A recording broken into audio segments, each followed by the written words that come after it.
আচ্ছা, আমরা দ্বিতীয়বারের মতো আজকে হচ্ছে বাহা উদযাপন করছি, বাহা বঙ্গা উদযাপন করছি। তো সাঁওতালরা বিশ্বাস করে এবং তাদের যে সমাজ কাঠামোটা যখন শুরু হয়েছিল, তারা সমাজতান্ত্রিক যে নিয়ম রীতিগুলো শুরু করেছিল, সেটা হচ্ছে শাল বাগান এবং শাল গাছের নিচেই তারা তৈরি করেছিল এবং শুরু করেছিল। এবং সেই জায়গা থেকে তারা বিশ্বাস করে শাল গাছ এবং শাল ফুল হচ্ছে তাদের কাছে পবিত্রতার একটা জিনিস। আর হচ্ছে আমরা সমাজের যে রীতিনীতি, যে নিয়ম কানুন গুলো রয়েছে, সেগুলোর মধ্য থেকে এবং একটা উৎসবকে ঘিরে তারা যে বসবাস করাটা শুরু করেছে সামাজিক ভাবে। তো সেই জায়গা থেকে আমরা সাঁওতালরা বিশ্বাস করি, শাল ফুল দিয়ে বাহা উদযাপন করি। এবং আমাদের যে আয়োজনটা, সেটা হচ্ছে আমরা দ্বিতীয়বারের মতো জাহাঙ্গীরনগর বিশ্ববিদ্যালয়ে হচ্ছে আয়োজন করছি।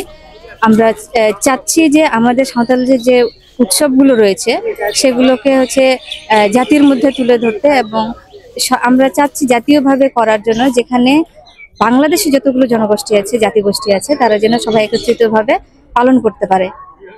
ধন্যবাদ। আসছি আমি জাহাঙ্গীরনগর বিশ্ববিদ্যালয়ে এবার প্রথমবারের মতো আসছে বাহা উৎসব পালন করতে। এটা আমাদের আদিবাসীদের, সাঁওতালদের ঐতিহ্যবাহী একটি বাহা উৎসব, সার্বজনীন উৎসব। এর সবাই অংশগ্রহণ করতে পারে। এখানে পানি খেলা হয়, ফুল ফুল পরস্পরকে দেয়া নেওয়া হয়। এটা আমাদের অনেক ভালো উৎসব, সবাই অংশগ্রহণ করবে।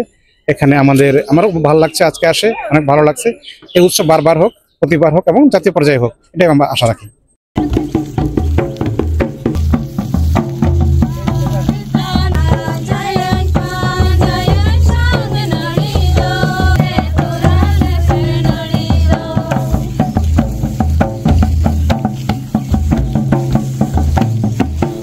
Tihinya Baha Bonga Porab re Rauska ar Rauska sala bon palon